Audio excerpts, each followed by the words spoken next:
I really like New York Mets pitcher Jonah Tong. I don't know, man, he just has a fun personality where he feels like the first big league pitcher you could see being like your really cool barista at the cozy hole-in-the-wall coffee shop. And like he listens to both Radiohead and Young Nudie somehow. I mean that as a compliment, by the way. But before I risk getting sidetracked before our story really even begins, Tong even being in this position at all is a win he can take to the bank.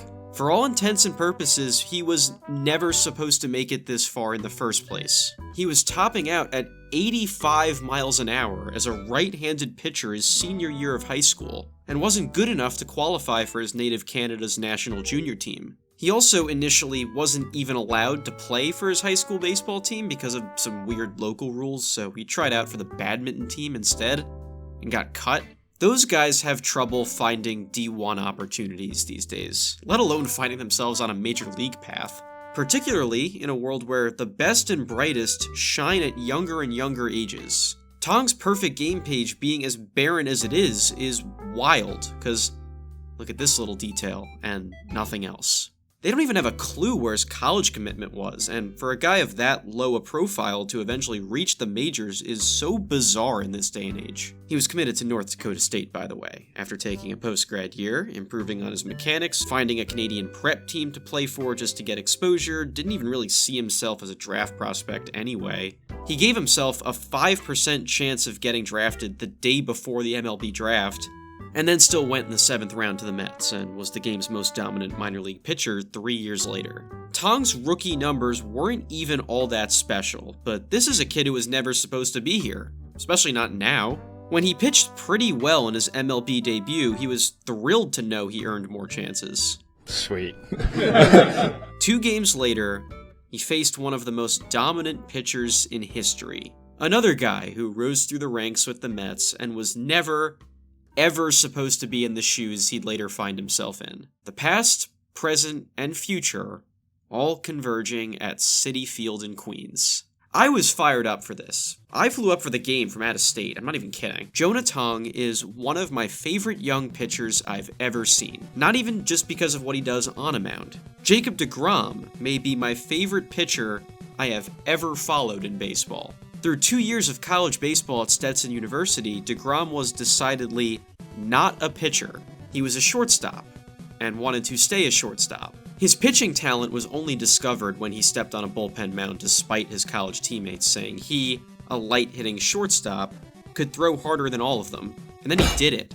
They immediately realized he was a pitcher, he just didn't seem to know it yet. In summer ball of that year, the process was underway to convert him into a pitcher. There was just one small hurdle to overcome.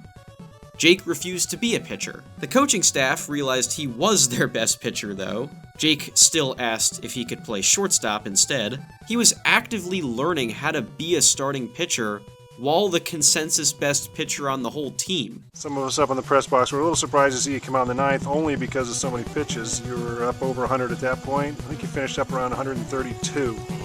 So that's a long outing for you. Yeah, that's the most I've thrown all year. I think that before that it was like 106 or something, so I threw a lot tonight.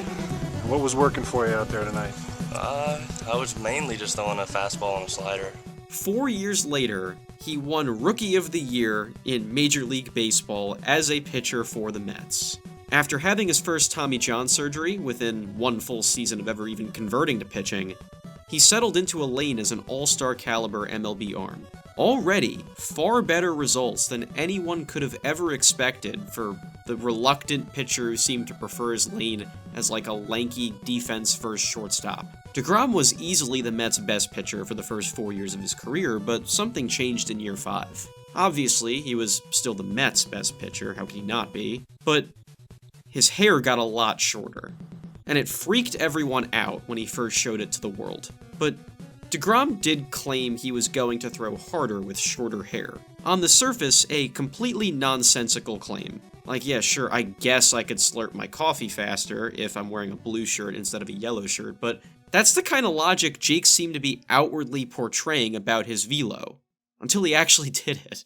And Rojas down on 3 fastballs, that one at 101. 2018 to 2021, Jacob deGrom is the best pitcher I've ever seen. 2 Cy Young awards, really could have been 4. He was throwing the hardest of any starter in the league at his peak. He did it with pinpoint command. It felt impossible for anyone to get hits off him. A story corroborated by the one Stark Raving Sports team member who actually got to face him. Wasn't fun seeing Jacob deGrom on the mound, especially at Citi Field, and especially when he was on that day. It was a matter of, can we get a guy on, can we get a guy to third base, and can we scratch across maybe 1 or 2 runs? Honestly, that's how dominant he was in that period of time. I just want to give you guys some numbers. I'm not a numbers guy usually, but I just want to give you guys some numbers. These are his numbers from 2018 to 2021 when I had the pleasure of facing Mr. Jacob deGrom. 2018, 1.7 ERA, 217 innings, 269 strikeouts. It gets worse. 2019, 2.43 ERA, 204 innings. 2020, COVID season, 2.38 ERA, 68 innings, 104 strikeouts. 2021, 1.0 ERA, 92 innings, 146 strikeouts. It was not fun facing deGrom during those 4 years of time. For the first half of 2021, Jacob deGrom's numbers defied everything we thought we knew about baseball. He was the most impressive pitcher this game had ever seen. He was just too good for the human body. The stresses of throwing as hard as he did caught up to him, and his body has been a shell of itself ever since. Not pitching in a full season from 2019 all the way up until 2025, the year he first returned to New York as a Texas Ranger to face the Mets, where he won, and Jonah Tong got clobbered and didn't make it out of the first inning. You felt for Tong, watching him really wear it in the dugout, much like Jacob deGrom once did himself as a young New York Met against the Texas Rangers. Even in returning from an injury-battered start to the 2020s, even after not wanting to be a pitcher at an age where he could vote for president, Jake is still here. He is still one of the game's best pitchers, in this moment and in its history. The man who openly refused to become a pitcher is now Major League Baseball's all-time leader in strikeout-to-walk ratio. Maybe Jonah Tong could find similar success. We don't know yet. But what we do know is both of these guys wildly blew past any expectations that were bestowed upon them. So, I took inspiration from my appreciation for both of them and experience flying up to watch both of them pitch, even if the result wasn't all sunshine and rainbows. And I wanted to tell stories like theirs of some of my favorite MLB pitchers who beat the odds.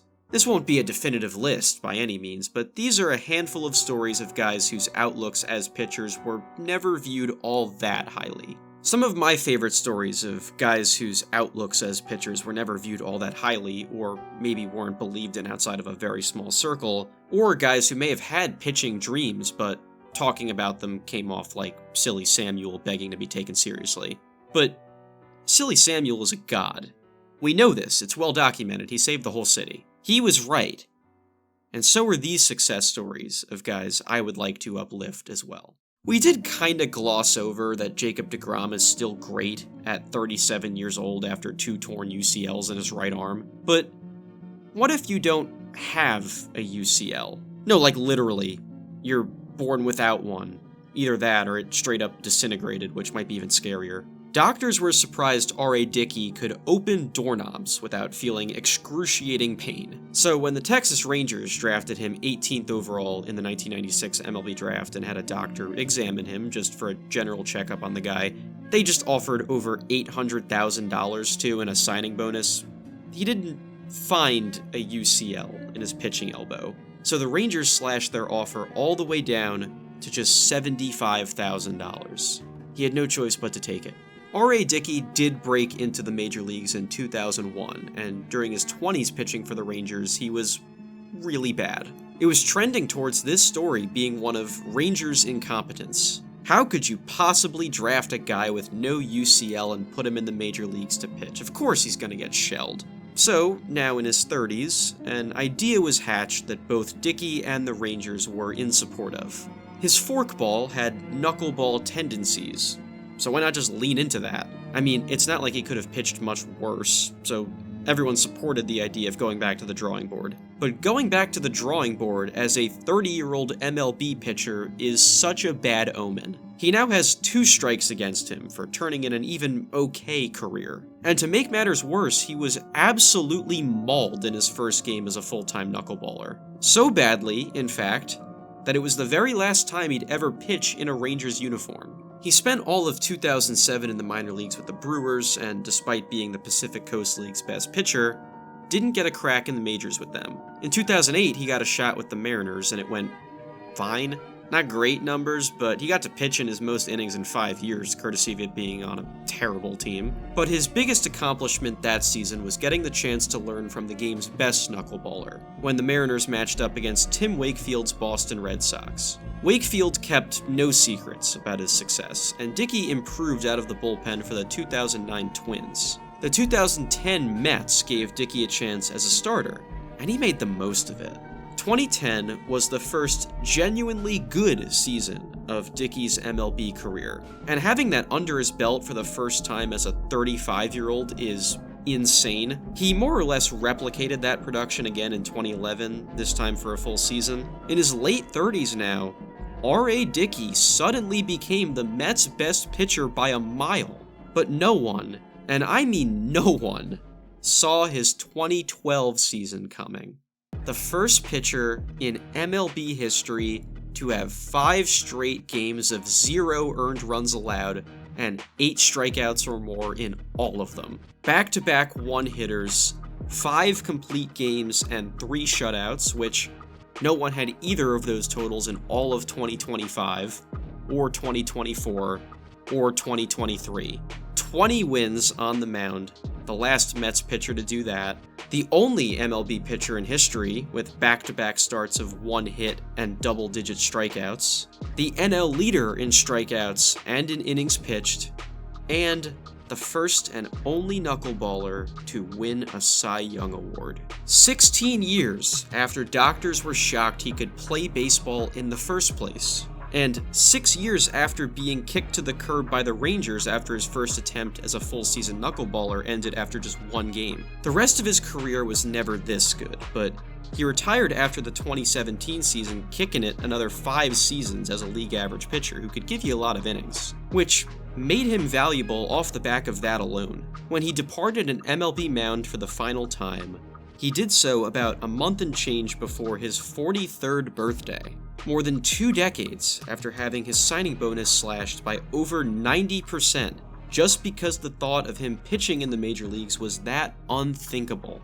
And still, more or less, has that knuckleball in his arm 3 decades later. Talk about beating the odds.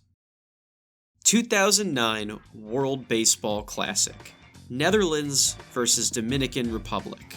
Team Netherlands is about to pull off a ridiculous upset against the DR, but they need to get out of a jam with a runner on second base in a 1-run game in the bottom of the 9th inning. 2-2, runner goes outside. Jansen's down. He is out at third base. Kenley Jansen, the youngster, guns down to first. The pitcher here in this clip is Leon Boyd, a then 25-year-old who had never pitched an MLB-affiliated ball in his career. And if he turned in a solid MLB career after that, I guess he would be carving out a much better pitching career than one could ever expect. So, what if I told you he's not even the pitcher we're going to hone in on here? He is. Kenley Jansen, a catcher so far out of the MLB consciousness that they didn't even say his last name right on this broadcast, stopped catching altogether about 4.5 months after this very throw. He hadn't really seen any offensive success in the minor leagues in about 4 seasons to that point in the LA Dodgers organization. So the Dodgers had a little idea along the lines of, hey, you've got a pretty sick throwing arm, why don't you try pitching? Sounds kind of similar to deGrom's origin story, but wait, this one might be even crazier. Rather than accept the switch to being a pitcher, Kenley's first reaction was to just quit baseball altogether.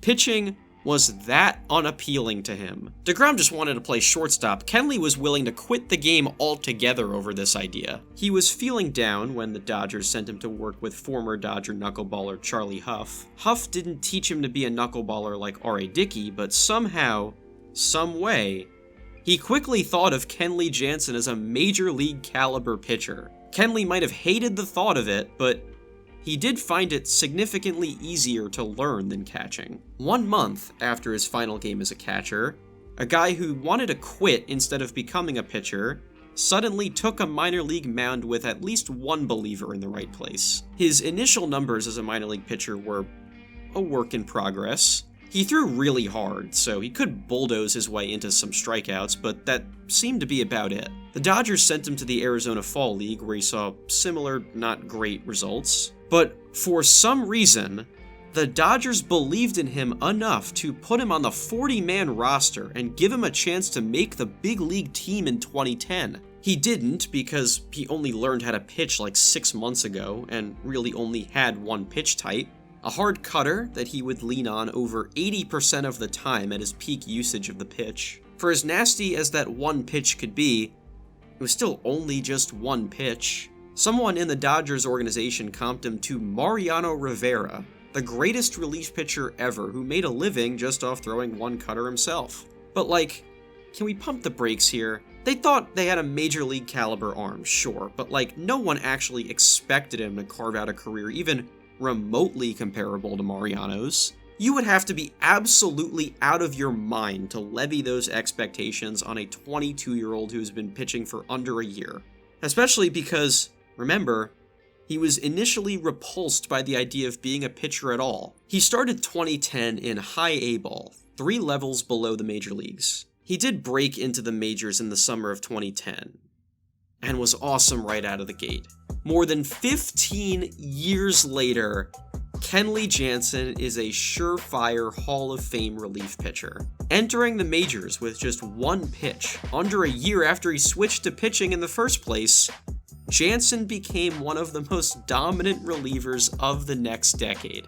He was 63% above league average at run prevention in the 2010s while striking out over 37% of the hitters he faced. His command issues also totally went away by the time he hit his peak. During his best season in 2017, he set a then major league record by striking out 51 batters before walking his first one. If he stays healthy in this 2026 season, he will more than likely slide his way into 3rd place on the all-time saves list, and potentially even join the 500 saves club, which has not had a new member since Mariano Rivera. Go figure. Not too bad for a guy who didn't even want to do this whole pitching thing. But that's not the only variable that makes the success Kenley has had far greater than one could have ever imagined. On and off during Kenley's career, he has battled severe heart problems. He missed some time during what was supposed to be his first full MLB pitching season from needing to go on blood thinners after being diagnosed with an irregular heartbeat. He has had 2 different major off-season heart procedures during his career, the shorter of the 2 being 3.5 hours long. To this day, he does not travel with his teams to games played in Colorado because his heart health cannot handle the high elevation. He suffered major health issues during a trip to Colorado in 2018 and was deemed to be a serious stroke risk if he continued to pitch there in the future. This during a disastrous year of trying to pitch there on the road in what was his worst MLB season to that point, a season where he was still an all-star with 38 saves and an ERA 29% above league average, so look at how good his floor was. As recently as 2022, he has been placed on the injured list with an irregular heartbeat. This is an incredibly frightening long-term issue on Kenley's life, forget just his baseball career, but even through it all, he is still one of the sport's best relief pitchers, ever. 2025 was the first year of his career he averaged below 1 strikeout per inning pitched, after 15 straight seasons of mowing down all comers in MLB. Even so, in that season, he was still a top 5 player the Los Angeles Angels had by wins above replacement. He didn't want to be here, and his heart literally prevents him from pitching at one of the 30 MLB stadiums. He is still one of the greatest this game has ever seen at what he does. Our final pitcher is the one with the most straightforward story of adversity, the one with the most noticeable reason why people would doubt him, but also the one with the highest expectations. A Golden Spikes Award winner, a gold medalist, a top 10 MLB draft pick, who still found his way onto a list like this, doing more than anyone ever thought possible. How can it be both? It can't. It can't. But it is. Well, Jim Abbott, even doing any of that was well beyond the wildest expectations most people had for him, because Jim was born with just one hand. Making it into organized ball with one hand is a win in and of itself. The struggles of being a pitcher, even when you're in the American League and don't have to worry about hitting, go far beyond just what many people would think of when they literally visualize a one-handed player. Oh, and by the way, he could hit a little bit once in a while. Line over the shortstop. Jim Abbott's first major league hit, and it's going to score a run, baby. Sure, in the field, Jim tends to rest his glove at the base of his right arm while he's actually throwing a pitch, but say there's a ground ball right to him. Jim has to find a way to field the ball, have enough milliseconds to transfer a glove onto his hand, let it go, grab the ball with that same hand but without the glove, and throw the ball on target, basically all in one motion. Other teams sometimes realize this, and they would just bunt incessantly at Jim to force him to field balls and make plays one-handed. However, much like him even being here, Jim could surprise you. So, don't underestimate him. Abbott appeared in 263 Major League games across 10 seasons, a legitimately solid showing for anyone. He later earned a place on the Hall of Fame ballot, and got votes. Let alone any of this for a man with a physical disability as noticeable as only having one hand, which, in sports, is a really tough card to draw. In 1991, he finished third in the American League Cy Young voting after a genuinely great season. But the highlight of Jim's athletic life came in 1993 while pitching for the New York Yankees. On September 3rd of that season, Jim was in a groove pitching against a really good Cleveland lineup. Down, that's what his stuff dictates. 3-2, and he strikes out Bell. Change of speed right there. 2-2, and he's out on strikes. Abbott picking up 2 strikeouts in the inning. The 2-2 to Ramirez. He got him. He struck him out. Who he's mowing down here would become the preeminent lineup in all of baseball, with most of these same pieces within just 2 more years. They've given Jim little to no trouble today, though. No Cleveland hitter has even reached second base all day. And we're through 8 innings. Abbott has a chance to complete one of the most inspirational games ever pitched. A no-hitter at Yankee Stadium. Something millions of kids around the world imagine themselves doing every day. But for what Jim has been through, it'd be even sweeter than that. Top of the 9th inning, 3 outs to go. And a bouncer over the head of Abbott to Gallego, 1 out in the 9th. Gallego to Mattingly.